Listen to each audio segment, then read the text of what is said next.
So let's talk about horsepower. Hold that thought. Excuse me, didn't we already do this video?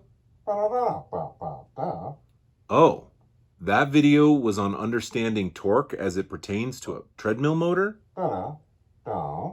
So this one's different. This one specifically goes over horsepower. Okay, that makes sense. Let's talk about horsepower.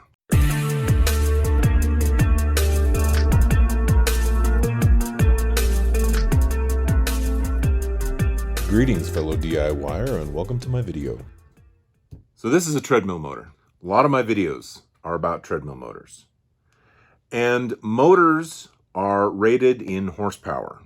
Horsepower is a number we have all heard of. It's a number that is in the automotive world. What kind of horsepower does that car have? It is a number that is important in the electric motor world. Basically, horsepower is the ability to do work. I'm about to let you in on a little secret. There is no way to measure horsepower. What? How can that be true? My buddy, he took his motor down to the engine shop and they put it on a dyno and they measured horsepower. They didn't measure horsepower. What they measured is torque. Then the computer takes the torque number and the RPM number and calculates horsepower. The calculation for horsepower is torque times RPM divided by 5252. Now, in the case of a gas motor, as RPMs change, the efficiency of the motor changes. And so that's why you get a nice curve in your torque, which results in a nice curve in your horsepower.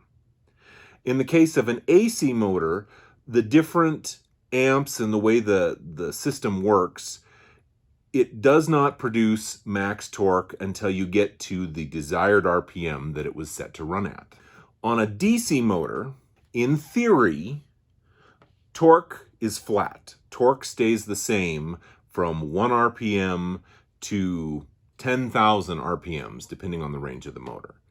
Now, it's more complicated than that because torque is directly related to amps and magnetic fields created by those amps.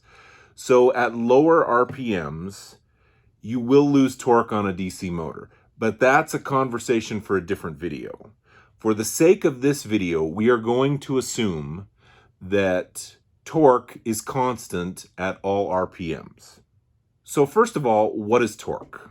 And why do I have a stick attached to this motor? Well, this stick is here to show you what torque is. Yes, this stick right here represents torque. Torque is measured in foot-pounds. Pounds is something we all understand. That is the weight of something or the pressure of something. When we add foot to it, that measures the amount of leverage. So the simplest way to demonstrate torque would be to place a scale on the very tip underneath this 1 foot arm. If we could turn this on just long enough to apply full force, we would see 2 pounds on the scale because this motor has 2 foot-pounds of torque.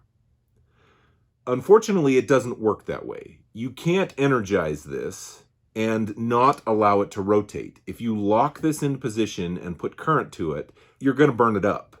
So a dyno measures the foot-pounds in rotation. But for simplicity's sake, if you could energize it without it rotating, you would have 2 foot-pounds. So if foot-pounds are measurable, why is horsepower even an important number? Horsepower is your ability to do work. So let's make this fairly simple. Let's say that this motor's max RPM is 100 RPMs. And as I've already said, it has 2 foot-pounds of torque. Now let's say we've hooked this motor up that every rotation it takes 2 foot-pounds to work a piston that can drive 1 ounce of water. If this is good for 100 RPMs and 2 foot-pounds, in 1 minute, it's going to make 100 rotations, and it is going to pump 100 ounces of water. But now let's say that this motor is good up to 1,000 RPMs. At that point, still, each movement of the piston requires 2 foot-pounds of torque.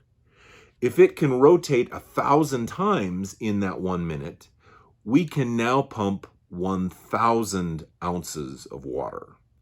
And that's where horsepower becomes important. There's a big difference between a motor that can do 2 foot-pounds of torque at 100 RPMs and 2 foot-pounds of torque at 1,000 RPMs. This motor would have 10 times as much horsepower if it's able to do the 2 foot-pounds of force at 1,000 RPMs over 100 RPMs. If you like what you've seen, please click like. If you'd like to see more, please subscribe. Thanks for watching.